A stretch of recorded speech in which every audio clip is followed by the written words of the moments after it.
In order to really learn something, students must first become interested in the topic at hand. If students don't take that first mental step, they may disengage from learning before the lesson even begins. Brain science tells us, in fact, that when a student's curiosity is activated, it triggers neurological processes such as dopamine release that help with attention, memory encoding, and retention of new knowledge and skills. Cognitive interest cues are short prompts, such as presenting students with facts, dilemmas, or mysteries that tap into their curiosity.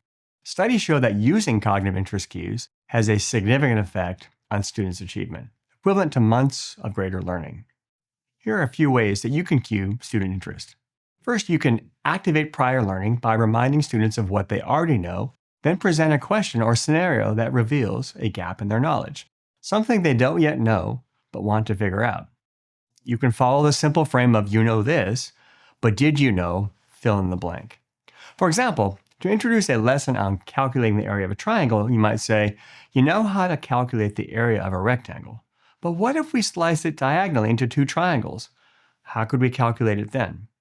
Or you can use curiosity hooks by presenting students with a brief mystery or puzzle, or a statement that might contradict their expectations. For example, why did the woolly mammoth, an enormous creature well adapted to its environment and able to fend off predators, suddenly disappear? Or if hot air rises, why is it that when wind blows down from mountains, it often warms the valleys below?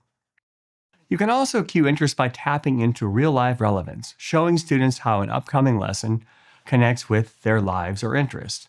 For example, before a lesson on the physics of motion, you could say, "You're going to learn about how Newton's laws of motions can tell us, literally right off the bat, whether a hit ball will be a home run or fall short of the fence."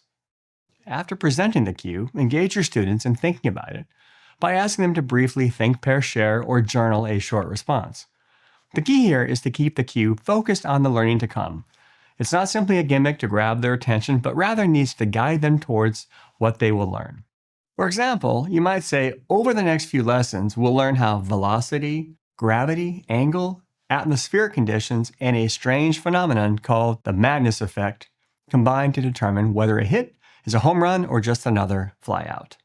You'll find that the more you cue students' interest, the more they will learn and enjoy the process.